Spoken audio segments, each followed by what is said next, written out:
सुनो, मैं एक तुम्हें चरित्र सुनाता हूं, जिस चरित्र का नाम है पुरंजनोपाख्यान, पुरंजन चरित्र। सावधान होकर सुनो। पूर्व काल में एक पुरंजन नाम का बड़ा यशस्वी राजा था, और उसका अविज्ञात नामक एक मित्र था। अविज्ञात जिसका पता नहीं है। पुरंजन, ये देखो पुर है, और इस पुर में जो आनंद मनाने लगा उसे पुरंजन कहते हैं। पुरंजन हुआ जीव, और अविज्ञात सखा, हमारे अविज्ञात सखा है भगवान। बहुत सुंदर उपाख्यान है अगर समझ में आ जाए, पर जब तक पवित्र बुद्धि नहीं होगी तब तक। पुरंजन नाम का एक बड़ा यशस्वी राजा था, और उसका अविज्ञात नामक एक सखा था। सबके सखा भगवान है, पुकार के देख लो। अगर आप केवल भगवान को अपना मित्र मानते हैं तो आपको उत्तर मिलने लगेंगे, क्योंकि अविज्ञात सखा अपनी अहेतुकी कृपा से सबसे प्रेम करते हैं। सम्मम प्रिय सम्मम उपजाए। अविज्ञात नामक सखा की चेष्टाओं को कोई समझ नहीं सकता था। वो ऐसा मित्र था, सहयोग करता है पर कोई जान नहीं पाता कि भगवान मेरा सहयोग कर गए, किस रूप में आकर के आपका सहयोग करेंगे। अब राजन, वो जो पुरंजन नाम का राजा था, वो घूम रहा था, क्योंकि उसे भोगों की लालसा थी। भोग भोगने के लिए उसने जितने नगर देखे उनमें से कोई पसंद नहीं आया। 83,99,999 नगर देखे, लेकिन कोई पसंद नहीं आया। एक दिन उसने हिमालय के दक्षिण तटवर्ती शिखरों पर कर्म भूमि भारत खंड में 9 द्वारों का एक महल देखा, नगर देखा। सब प्रकार से सुलक्षण संपन्न नगर था, 9 द्वारों का। कितने द्वार हैं इसमें? 9।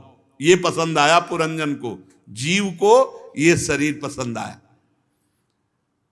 बड़ा सुंदर, अब वो तो रूपक में वर्णन करें, बड़ा सुंदर नगर। ऐसा लग रहा था उसको कि अभी तक जितनी मेहनत की उसका मुझे फल मिल गया, खोज करने का फल मिल गया। जिधर देखो उधर आकर्षण ही आकर्षण।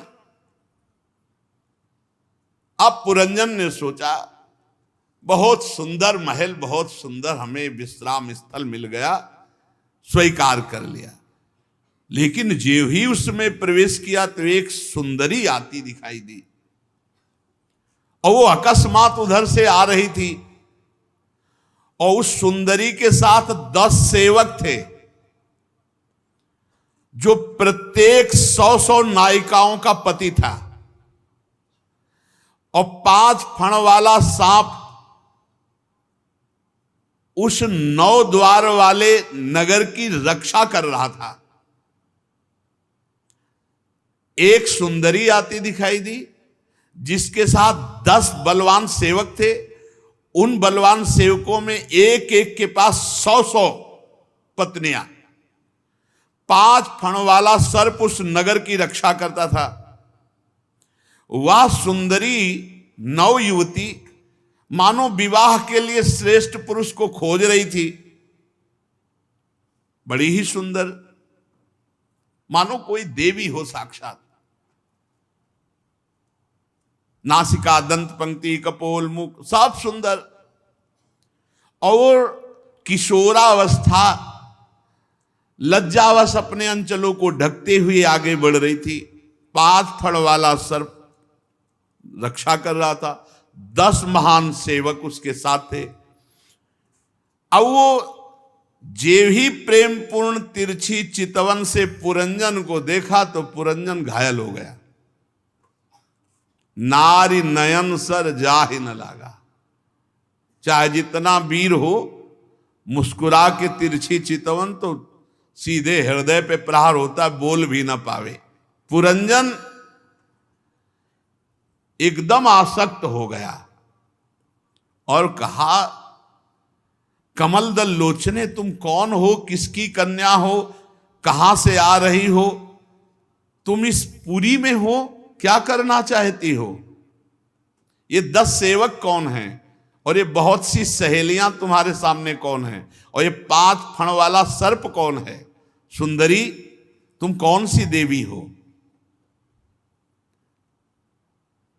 कमला हो तो तुम्हारा क्रीड़ा कमल कहां गया, लज्जा देवी हो, कौन देवी हो, नहीं नहीं तुम कोई देवी तो हो नहीं, क्योंकि तुम्हारे चरण पृथ्वी का स्पर्श करते हो, देवियों के चरण पृथ्वी का स्पर्श नहीं करते। यदि तुम मानवी हो तो मैं तुम्हें देखकर आसक्त हो गया हूं, मैं बहुत वीर हूं, पराक्रमी हूं, पर तुम्हारे कटाक्ष ने मेरे मन को बेकाबू कर दिया है, इसलिए क्या तुम मुझ पर अपनी कृपा करोगी। शुचिस्मते, मैं तुम्हारे दर्शन से बिक चुका हूं। नारद जी कहते हैं, वीरवर जब राजा पुरंजन ने अधीर होकर, दैन्य होकर याचना की, ये कामदेव ऐसा विचित्र धनुर्धर है कि कोई कितना भी बलवान हो, जब ये बाण संधान कर देता है तो घुटने के बल हो जाता है, वो पैर छुएगा, हाथ जोड़ेगा, विनय करेगा, जैसा चाहे वैसा, अधीनता। पुरंजन अधीन हो गया उस नवयुवती को देखकर। उस नवयुवती ने कहा, नरश्रेष्ठ मुझे पता नहीं कि मैं कौन हूं। बहुत सुंदर उपाख्यान है। मुझे पता नहीं उत्पन्न करने वाला कौन है, मैं ना अपने को जानती हूं ना दूसरे को जानती हूं, मेरा गोत्र क्या है, कुल क्या है, नाम क्या है, मैं कौन हूं, कहां उत्पन्न, मुझे कुछ पता नहीं। बस इतना देख रही हूं कि मैं इस पुरी में हूं, सामने तुम हो। यह भी मुझे पता नहीं कि पुरी किसने बनाई। प्रियवर, ये मेरे सखा और मेरी सहेलियां हैं, और ये सर्प इस पुरी की रक्षा करता है। आप यहां पधारो, आपका मंगल हो, और मैं आपको विषय भोगों की इच्छा पूर्ति करती रहूंगी। अपने साथियों के साथ जो भोग कहोगे वो भोग प्रस्तुत करती रहूंगी। अब वो पुरंजन 9 द्वार वाली इस नगरी में बहुत आनंदित हो गया। पुरंजनी ने कहा कि मैं अनन्य हूं, आपको छोड़कर किसी के साथ मैं रमण नहीं करूंगी, और मैं बहुत प्रवीण हूं, हर भोग को परोसूंगी आपके पास, जो चाहोगे। अब क्या था, पुरंजन वैसे ही पहली दृष्टि में आसक्त हो गया था, अब तो और आसक्त हो गया। संसार त्यागी यतिजन जिस महासुख को प्राप्त होते हैं, उस सुख को भुलाने वाली पुरंजनी के चक्कर में पड़ के राजा पुरंजन अपना अस्तित्व ही समर्पित कर दिए। पुरंजनी ने कहा कि वीरवर, लोक में मेरी जैसी स्त्री जिसको प्राप्त हो जाए, फिर उसे कोई ठुकरा सके ऐसा कोई पुरुष नहीं, और आप जैसा पुरुष मिल जाए मैं ठुकरा दूं ऐसा हो नहीं सकता। अब उन दोनों ने बात पक्की कर ली, और 100 वर्ष तक उस 9 द्वार की पुरी में रहकर आनंद भोगना प्रारंभ किया, विषय आनंद। उस नगर में जो 9 द्वार थे, उनमें 7 नगरी के ऊपर थे, नगरी के ऊपर 1 2 3 4 5 6 7, और 2 नीचे के द्वार। जब जब इस नगरी का जो राजा हुआ, तो इन्हीं द्वारों से आया और इन्हीं द्वारों से निकला। 5 पूर्व की ओर, 1 2 3 4 5, एक दक्षिण की ओर, एक उत्तर की ओर, 2 नीचे पश्चिम की ओर द्वार। पूर्व की ओर पहला द्वार है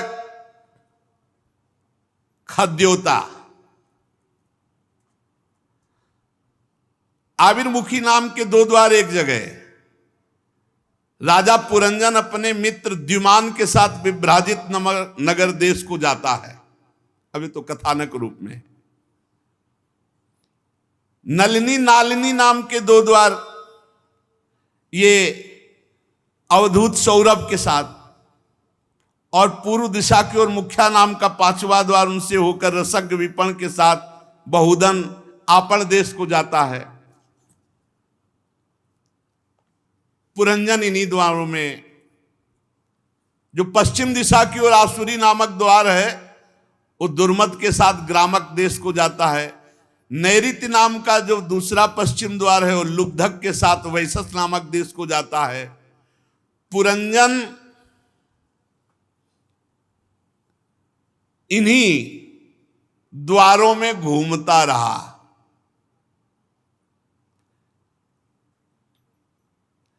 इस नगर के निवासियों में निर्वाक और पेशकृत, ये 2 नागरिक अंधे थे, इनका आश्रय लेकर के जाता है। अब वो पुरंजनी को प्रसन्न करने के लिए ही पूरा जीवन लगा दिया। कैसे ठगा गया, रमणी के हाथ ठगा गया, ठगा गया रमणी के द्वारा। अधीनता पे अधीनता, अधीनता पे अधीनता। अब वो मद्यपान करती है, इसको भी मद्यपान कराती। ये मद से उन्मत्त हो करके, अगर पुरंजनी गाती तो ये गाता, पुरंजनी हंसती तो पुरंजन हंसता, वो रोती तो ये रोता, जो करे बस वैसे ही। वो दौड़ती तो आप दौड़ता, वो खड़ी हो जाती तो आप खड़े, जो वो कहती वही। ठगा गया। सुंदरी पुरंजनी के द्वारा राजा पुरंजन ठगा गया। पूरा का पूरा पुरंजनी का जो परिकर था, इस राजा को रौंद दिया, अपने अधीन कर लिया। वो मूर्ख अपने को घर पाले हुए बंदर के समान बना लिया। इसका रूपक आगे वर्णन करेंगे। अब एक दिन राजा पुरंजन अपना विशाल धनुष, सोने का कवच, अक्षय तरकस धारण करके 11वें सेनापति के साथ 5 घोड़ों के शीघ्रगामी रथ में बैठकर पंचप्रस्थ नाम के वन में गया। 2 पहिए, 1 धुरी, 3 ध्वजा, 5 डोरी, 1 लगाम, 1 सारथी, 1 रथी बैठने का स्थान जहां पुरंजन बैठा। बहुत सुंदर नारद जी रूपक दे रहे। अब वो शिकार खेलने के शौक में, कौन परवाह करता है क्या करन, मतलब किसको मारना चाहिए किसको नहीं मारना चाहिए। शिकार के शौक में बड़े अपराध किए, अर्थात भोग वासना के शौक में, मनमानी आसुरी प्रवृत्ति से। जो इस पुरंजनी को प्रसन्न करने के चक्कर में फंसा हुआ पुरंजन है, वो ये नहीं जान रहा मैं ऐसे आचरण कर रहा हूं जिनके कारण मुझे अधम योनियों में, नरक में जाना पड़ेगा। गंध, चंदन, माला, ये सब भोजन सामग्री जुटाना, पुरंजनी को बस प्रसन्न रखना। कैसे पुरंजनी मुस्कुरा दे। पुरंजनी मुस्कुराती तो है पर अधीन करके। जैसे जैसे जीव अधीन हो जाता है, वैसे वैसे बुद्धि उसको आसक्त करती चली जाती है। अरे बहुत दुर्दशा है, इस खेल को जान जाए तो जीवन मुक्त अभी हो जाए, भाग पड़ो। ये पुरंजनी का नाटक है। इसमें पुरंजन भोग इच्छा से फंस गया। इच्छा छोड़ दो, पुरंजन कौन है? अविज्ञात सखा पुरंजन दोनों एक हो जाएंगे। जैसे दर्पण हटाओ तो प्रतिबिंब खत्म। अब जो ही वो शिकार खेल के आया तो पुरंजनी बोली नहीं। वो दासियों से हाथ जोड़ के पूछा पुरंजन की, मेरा तो सर्वस्व लुट गया, क्या अपराध बन गया मुझसे। दासियों ने कहा, नरनाथ मुझे मालूम नहीं तुम्हारी प्रिय पत्नी ने क्या ठाना है, वो आज तो बोलेंगी ही नहीं, नाराज है। पुरंजन आसक्त हो चुका था, अस्त व्यस्त होकर चरणों में गिर गया पुरंजनी की। आसक्ति को तो कोई आसक्तवान पुरुष ही समझ सकता है। भोगी और आसक्ति थोड़ा हट करके है। भोगी को कहीं भी भोग मिले उससे कोई मतलब नहीं। आसक्तवान भी भोगी होता है, पर आसक्ति प्रदान होने पर वो जिस पे आसक्त हुआ उसी पे आसक्त रहेगा, दूसरे की तरफ नहीं आंख उठा के देख सकता। ये पुरंजन पुरंजनी से आसक्त था। बहुत व्याकुल होकर चरणों में गिरा और बोला, सुंदरी, वे सेवक तो बड़े अभागे होते जो अपने स्वामी को प्रसन्न न कर पावे, और मेरे से यदि अपराध बना तो उचित दंड दीजिए, क्योंकि अपने प्यारे के द्वारा दिया हुआ दंड बहुत मीठा होता है। पर आप ना बोले ऐसा ठीक, ये दंड मत दीजिए। अब जो जो विनय स्त्रैण पुरुष करता है वो सब पुरंजन ने विनय की। बड़े नखरे दिखाए, लिखा है नखरा, बड़े नखरे दिखाए, और जब देखा कि पुरंजन पूरे अधीन हो चुका है तब फिर मुस्कुरा दिया। अब उस कामिनी में आसक्त चित्त को पता ही नहीं चला कि आयु व्यतीत हो गई। वो उस रमणी ने ऐसा आसक्त किया पुरंजन को कि जिस कार्य के लिए वो आया था वो भूल गया, और पुरंजनी में आसक्त होकर पूरा जीवन व्यतीत कर दिया।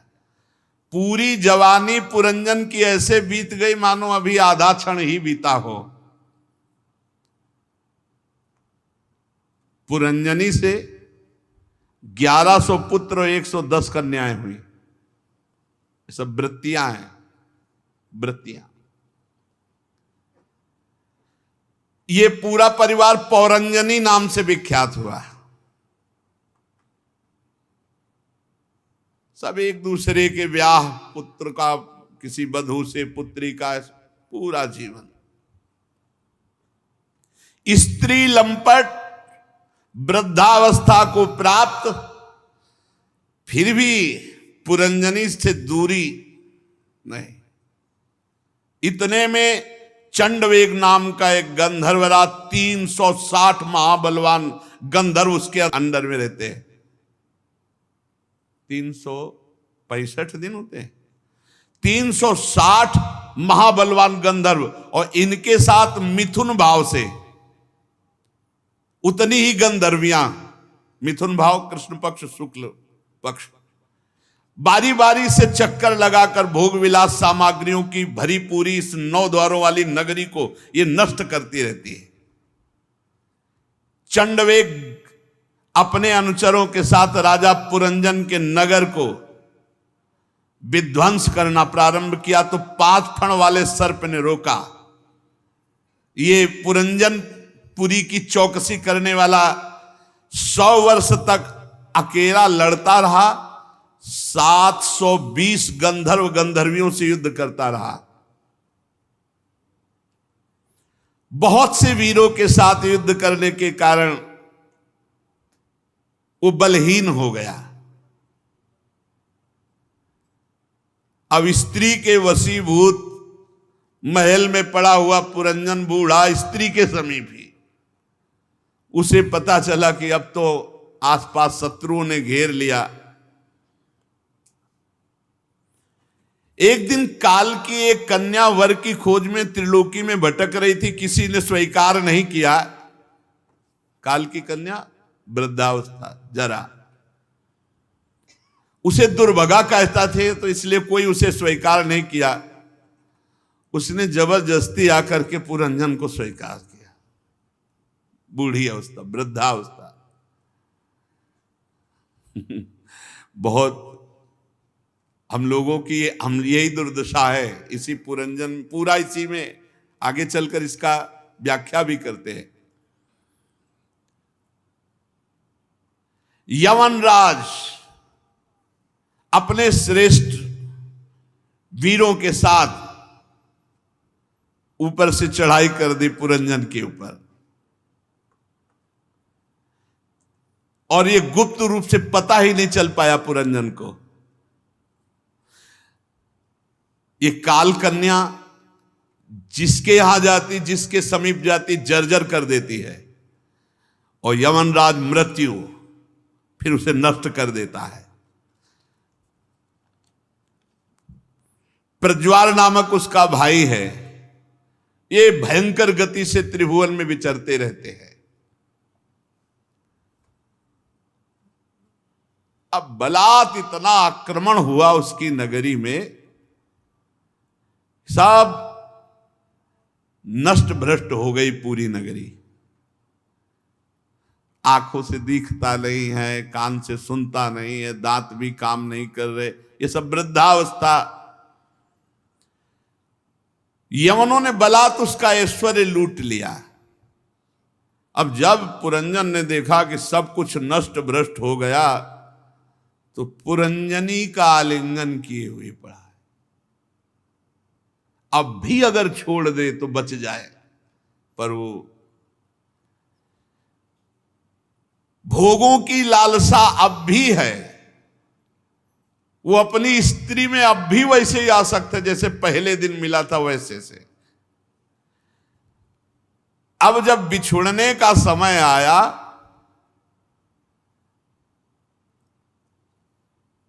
काल, मृत्यु, जरा, इन सब का आक्रमण। प्रज्वार ने आग लगा दी पूरी पुरी में, नगरी जलने लगी। पुरंजन बड़ा व्याकुल हुआ। काल कन्या ने सर्प को पीड़ा पहुंचाकर उसको अधीन कर लिया। प्रज्वार ने आक्रमण कर दिया। अब जैसे कोटर में रहने वाला सर्प आग लगने पर भाग जाता है, ऐसे 5 फण वाला सर्प बड़े कष्ट से इस पुरी से निकला, वो पंच प्राण।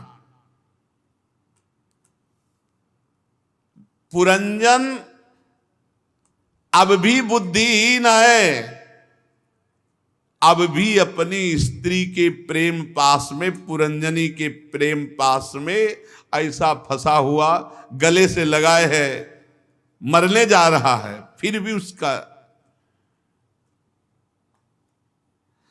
वो बस यही सोच रहा है, इतनी सुंदर भार्या मेरी, इतना समर्पण, इतना प्रेम, इसी का चिंतन। ज्ञान दृष्टि बिल्कुल नष्ट हो चुकी है। अज्ञानवश इतना शोकाकुल होकर के अपनी पुरंजनी का चिंतन किया कि ये उसी में तन्मय हो गया। अब अज्ञानवश इस स्थिति में उसने अपने अविज्ञात सखा का स्मरण नहीं किया, नहीं वो बचा सकता था। अब निर्दयी यमनराज ने इसको बलपूर्वक मार डाला। बलपूर्वक मार डाले, जबरदस्ती प्राणों को खींचकर बाद। अब अंतिम समय वो अपनी पुरंजनी को देख रहा है। इसीलिए गोस्वामी जी ने मांगा है, कामी नारी प्यारी जिम लोभी जिम प्रिय दाम तिम रघुनाथ निरंतर प्रिय लागो मुहे। बहुत सुंदर स्थिति, अगर वही इधर आ जाए तो बहुत सुंदर स्थिति। स्त्री की आसक्ति में दुर्गति हो गई उसकी। अब वो अपनी पुरंजनी के गले लगा, उसी का चिंतन करते हुए, तो अगला जन्म उसको विदर्भराज के यहां सुंदरी राजकुमारी के रूप में, विदर्भराज पुरंजन से पुरंजनी की आसक्ति के कारण राजकुमारी बना। स्त्री चिंतन तो स्त्री बना। फिर जब वो सयानी हुई, पुरंजन राजकुमारी रूप, तो विदर्भ नंदनी विवाह योग की हुई। तो फिर विदर्भराज ने घोषित कर दिया कि सर्वश्रेष्ठ पराक्रमी वीर इससे ब्याह करेगा। तो मलय ध्वज ने सब राजाओं को जीतकर उस राजकुमारी से विवाह किया। फिर उससे 7 पुत्र उत्पन्न किए। 7 पुत्र। कौन है? पुरंजन राजकुमारी बना। बड़ा। अब जब मलय ध्वज अवस्था आगे बढ़ी तो वो तो भजनानंदी थे, वो भगवान श्री कृष्ण के भजन के लिए मलय पर्वत पर। तो वो राजकुमारी जो रानी थी, पुरंजन जो बना था, वो पीछे पीछे उनके, महाराज मैं आपके, वो आसक्त चित्त पुरुष में। ये ऐसे चल रहा चक्र, और किसी की कथा नहीं, हमारी तुम्हारी कथा है ये। अभी जब आगे चल के बताएंगे कौन है पुरंजनी। यही बुद्धि, यही बुद्धि, जो बुद्धि कहे वही वही दुर्गति कराती चली जा रही। अब वो बड़े तपस्या पूर्वक भजन करके मलय ध्वज ने अपने शरीर को छोड़ दिया। अब ये शरीर को पकड़े रो रहे, हा मेरे प्रीतम, हा मेरे प्रीतम, आप मुझे छोड़कर चले गए।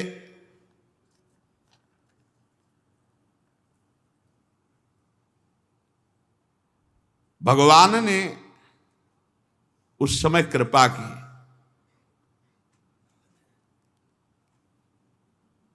तू कौन है, किसकी पुत्री है, किसके लिए शोक कर रही है? ब्राह्मण के रूप में भगवान प्रश्न कर रहे हैं।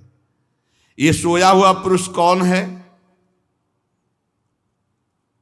बता सकती हो? और मेरी तरफ देखो, मैं तुम्हारा अविज्ञात मित्र हूं। हम तुम एक साथ खेलते हैं, लेकिन तुम हमें भूल गए हो, हम तुम्हें नहीं भूले। सखा मेरी याद कर, मैं तुम्हारा अविज्ञात नामक सखा हूं। तू भोगों में भूल करके मेरा विस्मरण कर दिया, लेकिन मैंने तेरा विस्मरण नहीं किया। मैं आज भी तुझे याद कराने के लिए तेरे पीछे खड़ा हूं। देख तू, हम दोनों हंस हैं, यही बात है। शास्त्रों वर्ष हम दोनों एक ही होकर रहे हैं, बड़ा गूढ़ वचन है। किंतु मित्र, तुम विषय भोगों की इच्छा से हमें भूलकर इस लोक में रमण करने लगे। तुमने घूमते घूमते एक स्त्री में आसक्त हो गए। 5 बगीचे, 9 दरवाजे, 1 द्वारपाल, 3 परकोटे, 6 वैश्यकुल, 5 बाजार, 5 उपादान कारणों से बना हुआ उसकी स्वामिनी एक स्त्री, और इस स्त्री के चक्कर में तुम मारा गया। स्त्री बुद्धि, इंद्रियों के 5 विषय, शब्द, स्पर्श, रूप, रस, गंध, ये बगीचा है। और ये 9 द्वार इस नगरी के, तेज, जल, अन्न, ये परकोटे, मन और 5 ज्ञानेंद्रियां, 6 वैश्यकुल, और क्रिया शक्ति, ये कर्मेंद्री बाजार, 5 महाभूत, कभी न क्षीण होने वाले उपादान कारण, और बुद्धि ही पुरंजनी है। इसी में फंस गया, बुद्धि में। बुद्धि से हटना है, इस बुद्धि से साक्षी भाव रखना है, इसका निर्णय नहीं मानना। दृष्टा भाव नहीं जब तक आएगा तब तक बुद्धि में आसक्त है, जो कहेगी वही। अभी बुद्धि ठान ले मन के साथ कि ये करना है, तो तुम्हें घुटने टेकना पड़ेगा, वही करवा देती है जो चाहेगी। ये है हम पुरंजन। पुरंजन जीव आसक्त हो गया बुद्धि पर। आगे बढ़िया निर्णय है। ए मित्र, तू स्त्री लई है, देख तू स्त्री लई है। खड़ा हो, अब अपने पति का सौ पकड़ कर रो रही बिदर। तू पहले पुरंजन था, पुरंजनी के चक्कर में अब तू स्त्री बना। कितनी बार तेरी ये दुर्दशा हो चुकी, तू स्त्री नहीं। खड़ा हो जा और देख अपने स्वरूप को, मैं तेरा सखा हूं। जिनके संग से तेरी दुर्दशा हुई उसके लिए तू रो रहा है। आपने स्वरूप में, यही गुरु हैं, यही अविज्ञात सखा गुरु। आपने स्वरूप में काम भूल गया, न तू स्त्री न पुरुष। अरे देख, न तू विदर्भ राज की पुत्री, न मलय ध्वज तेरा पति है। तू सावधान, पिछले जन्म में तू पुरंजन था, पुरंजनी के चक्कर में पड़ा, इस जन्म में तू राजकुमारी हुआ, मलय ध्वज के चक्कर में पड़ा। अरे तू उठ, मेरा सखा है, कहां फंस गया? पहले जन्म में तू पुरुष समझता था, इस जन्म में अपने को स्त्री मानता है। देख देख, मेरी तरफ देख देख, मेरा और तेरा स्वरूप एक है, मैं हंस हूं। अब वो जो रो रही थी हापति हापति, अब तो सावधान हुई और प्रभु की तरफ देखा। प्रभु ने कहा बहुत सुंदर, अहम भवान न चान्यस्त्वम त्वमेवाहम विचक्षुभो। देख देख तू मेरी तरफ, मेरे और तेरे में कोई भेद नहीं, जो तेरा स्वरूप मेरा स्वरूप, मैं और तू एक है। अहम भवान न चान्यस्त्वम, तू अन्य नहीं है, मैं ही तू है, तू ही मैं है। विचार कर, विचार कर, तू वही है जो मैं हूं, जो मैं हूं वही तू है। देख, तेरे मेरे में थोड़ा भी अंतर नहीं। एक पुरुष अपने शरीर की परछाई को शीशे में किसी व्यक्ति के नेत्र में अलग अलग देखता है, पर वो केवल शीशे और नेत्रों में ऐसे दिखाई देती, वो एक ही होता है। इसलिए मैं आत्म तत्व हूं, वही तू है, मेरे में तेरे में भेद नहीं। जो तू जीव है वो मैं ईश्वर हुई हूं, जो मैं ईश्वर हूं वही भूल करके इस नौ द्वार की देही में फंस गया। तू जाग, ए हंस तू जाग, ए मानसरोवर हंस तू जाग। भगवान जिसे जगाए वो जग न पावे, भला ऐसा कैसे? तत्काल जो राजकुमारी रानी बनी हुई रो रहे थे ना पुरंजन, तत्काल उसे आत्मज्ञान हुआ और वो भगवत स्वरूप हो गया। तत्काल सब राग मोह नष्ट हुआ, भगवत स्वरूप अर्थात अविज्ञात सखा में लीन हो गया। प्राचीन बर्ही, तुम वही पुरंजन हो जिसका मैंने कथा सुनाई, परोक्ष रूप से वर्णन किया, उसका स्पष्ट रूप से वर्णन सुनो। पुरंजनोपाख्यान का तात्पर्य देवर्षि नारद जी आगे। सार बात है भैया, हम सब बुद्धि और मन के चक्कर में फंस गए और फंस करके बार बार जन्म मरण का चक्कर भोग रहे हैं। कुछ नहीं करना है, 1 मिनट में हिसाब हो गया। पूरन सदगुरुदेव मिल जाए और केवल इतना कि उठ तू और कोई, ये साधना केवल असाधनों के त्याग के लिए कुछ चले, बस जागना है। जैसे जगाया नहीं, उठ उठ, वो रो रहे हैं, ये क्रम चल, पुनरपि मरणम पुनरपि जननम पुनरपि, ये कब तक चलता है? ए जागो, कैसे जागे? जगे तो हैं, अगर नाम जब चल रहा है और सावधानी से देखो कि बुद्धि अगर हमको भोगों की तरफ ले जा रही है तो हमारी दुर्गति कराने वाली है। हम दृष्टा भाव से रहें, साक्षी भाव से रहें, इससे लड़ें, इसके अनुकूल न बन जाए, घुटने न टेक दें। और इतना जलाता है हृदय ये अंतःकरण, देखो ना आप जब ना कर दो तो कितना जलाता है। जो आप भोग रहे हैं जो भी, उसको ना केवल करो आप, फिर इनका तांडव देखो। मन और जब बुद्धि खिलाफ हो जाए ना तुम्हारे, फिर देखो तुम बार बार समझे नहीं आता, आप करें तो क्या, तो समझ में क्या फिर आता, फिर घुटने टेकने पड़ते। हाँ बताओ, बोले हमको ये खाना है, लाते हैं भी लाते हैं, ये दिखाओ, ये दिखा देते हैं। यही तो चल रहा है पूरा, इसी पुर के अंदर सारा खेल हो रहा है, देख लो ना, इसी पुर के अंदर सारा खेल हो रहा है। 5 फण वाला सर्प प्राण है, पुरंजनी बुद्धि है, जैसा बुद्धि निर्णय करे वैसे। बुद्धि कहे ये राक्षस, तो हम चाहे जितना बड़ा महात्मा हो, हमारी बुद्धि कह दी तो मान लिया। और है कौन? साक्षात परमात्मा का अंश है, परमात्मा स्वरूप है।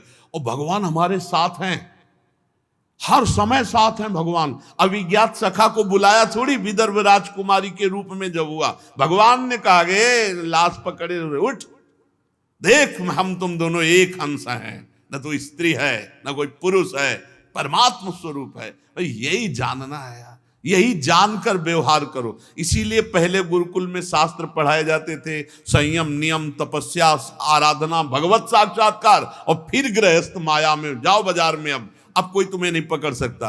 और यहाँ जन्मे से माता पिता बालकें बुलावें, उधर भरे सोई जतन सिखावें, समाधान है भगवान की प्राप्ति। इसलिए खूब सत्संग ध्यान से सुनो और सावधान होकर ये जन्म अविज्ञात सखा भगवान की प्राप्ति के लिए खूब नाम जप करते हुए अपने कर्तव्य का पालन करो। शेष चर्चा आगे। श्री राधा वल्लभ लाल की।